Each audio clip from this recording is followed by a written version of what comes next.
So welcome to the focus study of mathematics and health. Now the first thing we're going to do in this focus study is something really quite simple called scatterplots of body measurements. Now a scatterplot is really when we're going to be taking measurements of two different parts of the body, say feet size versus hand size, and we're going to plot them on a graph. Now the thing is that most of the time we've been doing statistics, we've been looking at how to display that data, how to collect that data. And what we're going to be doing in this topic is just to see if there's any relationship between two sets of data that we've been looking at. For instance, like medical researchers, they might be interested in the relationship, if any, between the amount of a trial drug administered and the amount of patients cured. That sounds like a pretty important thing. So a simple method of seeing whether these two variables would be related in any way is to plot them on the number plane. And what you get when you do that is you get something called a scatterplot, or sometimes you might see it as called a scattergram. Okay, and what we're doing is we're plotting two different variables, and what we end up with is a scatterplot that represents bivariate data. So bi meaning two variables of data. So by observing the pattern of dots, what we can do is we can see if there is a relationship between the two bits of information or the two variables. So if we had, say, for example, back to our trial drug and the number of patients cured, if everyone who received it got cured, we might be able to say that there was a relationship between the trial drug and the amount of patients cured. So let's have a look at what this all means. Now this here is something called correlation, and these are all the different types of correlation that we can have, and I'm going to write down somewhere here that says learn this because it's pretty important. So let's have a look at A. Can you see when we've graphed our two variables against each other, some kind of X value and some kind of Y value, here we can see that they've formed a perfectly straight line. And it's a straight line, it has a positive gradient, so we call it perfect positive. So it has a perfect correlation and it is positive.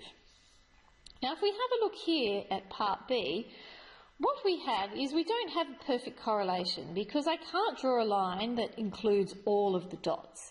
But I can draw kind of what I would call a line of best fit, and I'm not drawing it very well. But if you had a look about this and I drew this line, you could say, well, you know what, looks like it's got a negative slope, so it's a reasonably strong negative correlation. Part C, I've just got dots living everywhere in space. I can draw a few more in. There is no correlation, so there's no relationship between these two variables whatsoever. And let's have a look at this one. Well, I do have a relationship, and it seems to be in a positive direction, but these dots are fairly scattered, fair long way away from my straight line. So we say it's got a moderate positive relationship. The next you can see we've got a perfect negative relationship. Once again perfect because I could draw a nice perfect straight line and it is in a negative direction. And this one, well, kind of looks like there is a relationship. I'm going to call this a weak negative relationship. It is kind of negative, but it is pretty weak. Okay, so I've also put here that data obtained by measuring physical characteristics such as height, arm span and bone length are called biometric data. And that makes sense to us. Body measurements usually have a moderate to strong linear relationship. So what that means is there's usually some relationship between measuring different parts of the body. So what does that mean for us? Well, for today's work, all we're going to be looking at is being able to graph this information on a number plane. So let's have a look at this example. The heights and arm spans of 10 male swimmers are shown in the table below. And it says plot the data on a scatter plot. So I always want you to remember that the top value is always your X and the bottom value is your Y. So we're measuring height against Armstrong and we're going from 190 to 199 and 192 to 2000. So I just realised that I did just read that table incorrectly and it's all mixed up. But what I need to do now is I've drawn up my number plane. I've got height along the bottom, and along here should be arm span, and that should be S centimetres, which is what it shows you in the table. And then I can start plotting my points. So if I go back and look at the table, the first point I have is 190 versus 192. So we just go 190, 192, and we draw a dot.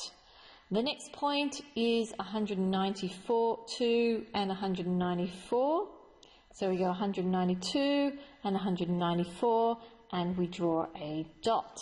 And we continue this way until our graph looks like, well, I should say, looks like this. So once we've got our scatter graph, what we need to be able to do now is to answer some questions. So if we go back up and have a look at our questions here, it says, is the relationship between a person's height and arm span positive, negative, or zero? Well, we can have a look at our graph, and it seems fairly obvious to all of us is that we have a positive relationship, and so it's not negative and it's not zero, it's positive, so there's the answer to that question. Is the relationship strong, moderate, or weak? Well, if I was to draw a straight line through here, what we would say is it's a very strong relationship. It's not moderate. A moderate would have a few more dots moving out a little bit further, but it's fairly linear along here, and there's just a couple of places where it wouldn't be a straight line. So we would say for part C, the answer would be strong. And the last question says, comment on the statement, for an individual, arm span and height are approximately the same. Well, we would have to say that that is fairly true. That is exactly what my graph is showing me, that arm span and height are approximately the same because they almost give us a straight line. Now, if you have any questions, you know where to find us.